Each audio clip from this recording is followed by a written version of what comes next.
Marina Diaz-Vallecillos was born on December 24, 2002, in the city of Granada, located in the Andalusia region of Spain. She grew up there with her mother Maria Teresa Vallecillos and four sisters, Alba, Andrea, Lucia, and Alejandra. The identity of her father is unknown. Very little is known about Marina's life. However, according to publications in her social networks, we can conclude that she was a sociable girl who liked to spend time with friends. She was also a fan of brothers Jesus and Daniel Oviedo Marilla, the twins who make up the musical duo Gemeliers, who participated in the first edition of the famous talent show La Voix Kids in 2014. According to her sister Andrea, Marina started working in a pharmacy after graduating from high school, although it is not known how she got the job. This fact is confirmed in a photo of the girl in her work uniform, a white coat with her name embroidered. Some media speculate that she had a strong interest in medicine, but this has not been officially confirmed. It is also unknown whether she started her studies at a higher educational institution. What is known for sure is that Marina's life changed dramatically when she was only 16 years old. At that time, she met a woman named Jasmina, who was born in the late 80s. She was practically twice Marina's age. The circumstances of their acquaintance were not publicized. However, the girl's mother, Maria Teresa, claimed in subsequent interviews that since their relationship began in 2019, she and the entire family had been against the connection. Maria Teresa revealed that since Marina and Jasmina began their romantic relationship, she had filed a police report against Jasmina on several occasions, fearing for her daughter's well-being. Marina was very soft, sweet, and calm, which made the family think she could be easily manipulated. There is no definitive record of whether the police took any action on the allegations, but what is known for sure is that the relationship between Marina and Jasmina continued and was always accompanied by aggression on Jasmina's part. Marina shared all the details of her relationship with her mother and sisters, so they were very concerned. Jasmina was very violent. On several occasions, she cut Marina's hair for no reason. She also psychologically abused Marina by threatening her and kicking her out of the house. However, despite this, Jasmina did not want to end the relationship and told Marina that if they broke up, she would burn down her house along with all her loved ones. Obviously, such a violent situation could not end well. According to Shumar, Marina's cousin, the reason why the girl never reported the abuse by her partner was fear of Jasmina's reaction and possible reprisals. Above all, she wanted to avoid jeopardizing her family's safety. Gradually, as the couple began to live together, the violence escalated into severe social isolation. In the first months of 2021, when they had already been together for about a year and a half, Marina and Jasmina moved to a place whose address was unknown to those close to the girl. Maria Teresa said that at that time they felt helpless and could not help their daughter as they did not know where she was. Acquaintances of both girls gave conflicting information, and Maria Teresa was not sure if they lived in a house or an apartment, nor did she know what area of the city they might be in. Without the support and protection of her family, Marina was at the mercy of Jasmina. Maria Teresa lived each day with the constant fear that something bad would happen to her daughter, whom she could not contact in any way. Unfortunately, her worst fears were confirmed. On April 13, 2021, at approximately 3 o'clock in the afternoon, Jasmina came to the police station in Motril, a town on the Mediterranean coast of the municipality of Granada, and confessed to the crime.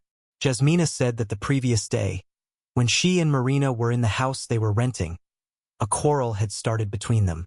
This quarrel began after breakfast and gradually escalated. Jasmina alleged that at some point in the quarrel Marina took a knife and began threatening her.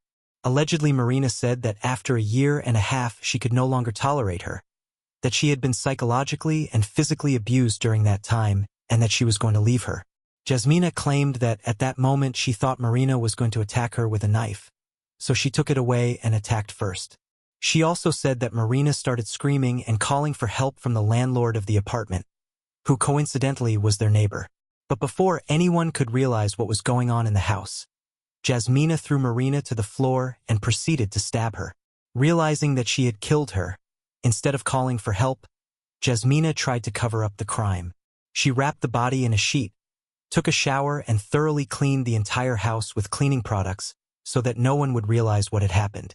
She also disposed of the weapon by throwing the knife in a garbage can on the road to the village of Gorgarsha in the municipality of Vălăsta Bănătălău. At around 5 o'clock in the evening, Jasmina went to the port of Motril to find her friend Antonio Manuel. After telling him about the crime, Jasmina asked him to help her find a place to bury Marina's body. As a result, Antonio Manuel was charged with accessory to covering up the crime because of his role in the events that occurred after the murder. Although Jasmina initially stated that she had turned to her friend for help, she later claimed when Antonio was arrested that she only sought emotional support from him during a difficult time. After Jasmina's confession, authorities traveled to the house they were renting with Marina where the events occurred. There they found the girl's body wrapped in a blanket. They confirmed Jasmina's words, noting that the house had been thoroughly cleaned and there were no traces of the crime other than the strong odor of cleaning products. Because of the difficulty in obtaining evidence, the assistance of a specialized unit of the National Police of Madrid, experts in detecting traces at crime scenes that had been thoroughly altered, was requested. This team arrived in Granada on April 14, 2021, just after Marina's remains had been transported to the city's Anatomical Institute, where all the relevant analyses were carried out. According to the results of these analyses, the cause of the girl's death was 24 wounds inflicted by Jasmina with a cutting instrument. In addition, it was found that the 18-year-old girl had received more than 20 blows and other types of injuries on different parts of her body. However, it wasn't until April 16, 4 days after the incident, that Motril Court of First Instance No. 3 officially ordered Jasmine to be remanded in pretrial detention without the possibility of bail, even though she had no prior criminal or police record. The Andalusian Supreme Court said that this decision was taken to preserve the integrity of the investigation and prevent the risk of flight. On the same day, the court also decided to temporarily release Antonio Manuel, who at the time was suspected of covering up the crime. As a precautionary measure, and since neither party had requested his arrest, he was ordered to report to the authorities every Tuesday. His passport was also confiscated. On the same day, the Office of the Government of Granada reported that the crime would be treated as a simple case of domestic violence, since Jasmina and Marina lived together. Although the authorities acted swiftly, the trial did not begin until December 13, 2022, almost 2 years after the incident. The victim's family and friends met the accused with loud shouts and insults, demanding justice for the premature and violent death of a young girl who had just reached adulthood. During the trial, the lawyer of Marina's family, Jesus Huertas, emphasized the cruelty of Jasmine's actions, detailing the numerous injuries the girl had sustained on her body.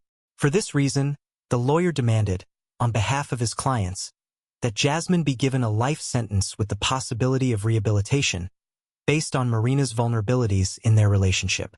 In addition, Marina's psychologist, who also counseled her mother Maria Teresa, was called as a witness. The psychologist stated that Marina had repeatedly expressed her horror at her violent partner and who she no longer wanted to deal with. In addition, other testimony was presented. The prosecution said that Jasmina prolonged Marina's suffering when she took her life and that this was not an instant reaction. However, they did not ask for a life sentence, as the prosecution had done, but requested 17 years in prison. Naturally, the defendant's defense attorney also spoke, stating that Jasmina was in a poor physical and mental state at the time of the crime. Presumably, that day she not only took antidepressants, but also consumed illegal substances, which distorted her perception of reality. According to him, she reacted violently when Marina said she wanted to leave the house and approached her with a knife. The defense lawyer argued that Jasmina could not properly understand her actions and asked for her acquittal. At the first hearing during the trial, Jasmina expressed regret. She stated that it was difficult for her to understand her actions, but this did not prevent her from realizing the seriousness of her act. Jasmina admitted that the reason she surrendered to the authorities was the realization that Marina did not deserve to be buried in an unmarked makeshift grave. Her intention was not only to give the girl a decent burial, but also to take responsibility for her own actions. Although she pleaded guilty to a violent crime, Jasmina stated that she never intended to harm her partner, but rather sought to protect her. Her words contradict the testimony of the victim's relatives and her own testimony. In the first days of March 2023, the Provisional Court in Granada sentenced Jasmina to 17 years in prison for murder with the circumstance of kinship. Her voluntary confession was a mitigating circumstance. The court also ordered her to be on probation for 5 years after serving her sentence.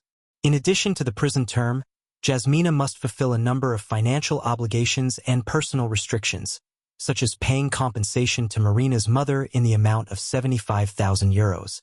She was also ordered to pay €22,000 to Alba, Andrea, Lucia, and Alejandra, Marina's 4 sisters, and to have no contact with them for 22 years.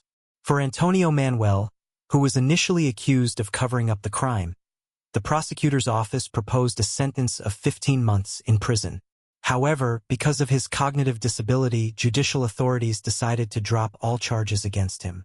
Marina's family expressed their intention to appeal the decision on the same day it was handed down, believing that the punishment was not severe enough given the seriousness of the events.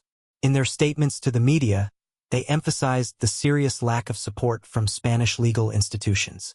Given that the case was not considered a case of family violence, they expressed concern about the position of the authorities on this issue, which they considered extremely important. With this quest for an appeal, they not only sought to toughen Jasmina's sentence, but also to set a precedent for other cases similar to Marina's. Jasmina's defense stated that they would appeal, but this time apparently with the aim of reducing the charges or even overturning the sentence altogether. In July 2023, the Supreme Court of Andalusia rejected both requests, confirming the original sentence of 17 years imprisonment and the restrictions imposed on the perpetrator.